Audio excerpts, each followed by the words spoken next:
और आपकी इस लड़ाई बाद से बाद हम भी शामिल हैं। मैं बोर्ड ऑफ रेवेन्यू में लखनऊ में बात करूंगा कि मोदी नगर में बाहर की बिल्डिंग क्यों नहीं है।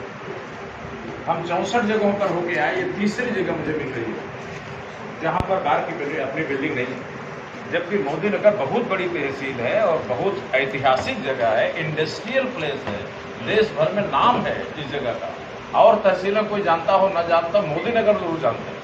आप किसी दूसरे प्रदेश में जाके पूछो, मध्य प्रदेश में, बिहार में, आप छत्तीसगढ़ में जाके झारखंड पूछो, मोदी नगर सबको पता है। एक बार मेरठ लोग जाने ना जाने, लेकिन मोदी नगर सबको मालूम है। ऐसी जगह बाहर न होना, ये मेरे लिए भी बहुत झटके वाली बात है। आज ये बात जान के आपकी इस लड़ाई में हम भी साथ हैं। आज के बाद बोर्ड ऑफ रेवेन्यू कुछ बड़े अधिकारी हैं हमारे, मैं उनसे चर्चा करूंगा कि वो यहाँ के कलेक्टर को आदेशित करें कि वो इस छोटा सा काम है, एक जगह अलॉट करते हैं। अधिवक्ता बंधु भाई आप ही कह रहे थे भाई हम तो अपने पैसे से बिल्डिंग बनाने को तैयार हैं, खाली हमें जगह दे दें, है ना। एक जगह की बात है, कौन सा बड़ा काम है।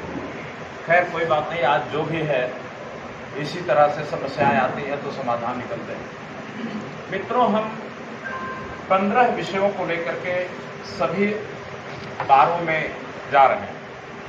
ये सभी 15 विषय आपके पीले परचम लिखे हैं।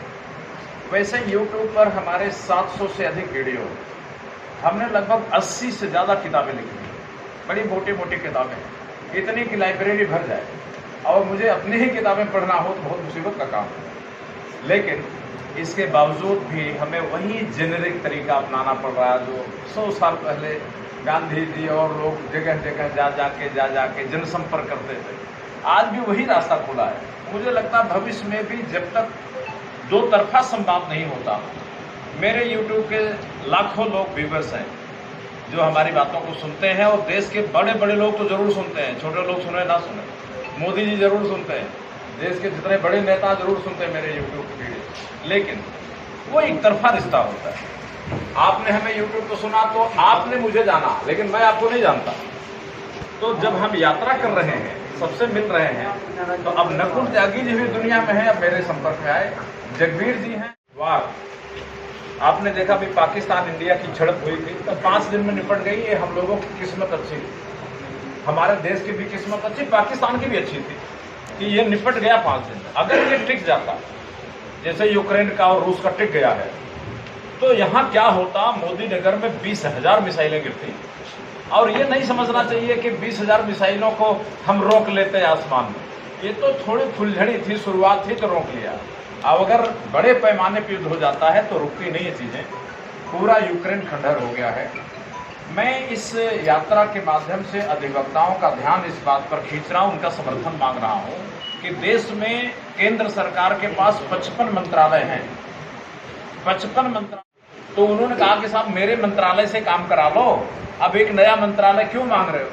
तो हमने कहा आपका मंत्रालय तो ये चाहेगा कि जहां युद्ध चल रहा है वहां और भड़के, आप तो वहां पेट्रोल लेके पहुंचोगे और फगाफग डालोगे, युद्ध और आग भड़के।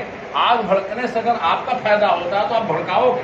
यही नेशनल इंटरेस्ट है। राष्ट्रहित क्या है? राष्ट्रहित यही है कि दूसरे दो आदमी झगड़ा करें, अगर मुझे फायदा मिलता हो तो झगड़ा कभी न रुके, वो झगड़ा चलता रहे, यही राष्ट्रहित है। हमें मानवीय हित पर काम करने वाला मंत्रालय चाहिए, ह्यूमन इंटरेस्ट पर, मानव इंटरेस्ट पर। तो उन्होंने कहा भी मैं प्रधानमंत्री जी से बात करूंगा, और अगर मैं ना समझा पाया तो आप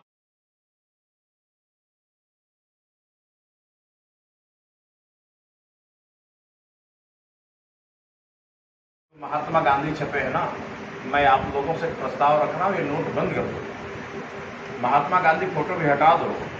आपको दिल पे बड़ा धक्का लगेगा, अरे यार मेरा राष्ट्रपिता है, वो हटा दो, लेकिन मेरी पूरी बात सुनेंगे तो आपको अच्छा लगेगा। ऐसा दिल से प्रेम यूरोप वालों को भी था, उनका भी राष्ट्रपिता था सभी नोटों पर। उन लोगों ने अमेरिका इतना बलात्कार किया, इतना बलात्कार किया यूरोप के लोगों के साथ कि उन लोगों ने मीटिंग किया, जैसे हमारी आपकी मीटिंग हो रही है, ऐसे मीटिंग किया। उन्होंने कहा कि यार हम अमेरिका की गुलामी नहीं सहेंगे, हम क्यों नहीं अपनी नोट बना सकते।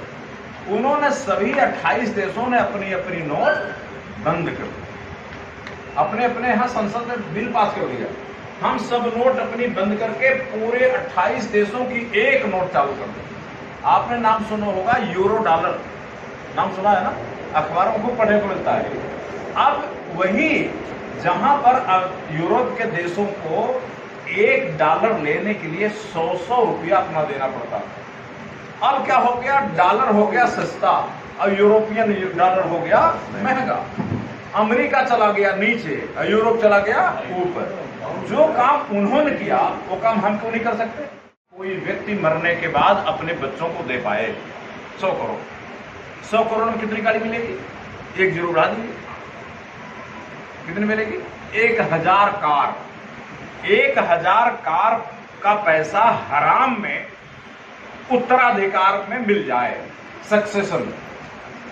लेकिन जो इससे ज्यादा की रकम है वो सरकार के पास चली जाए। और वो कहां जाए पैसा?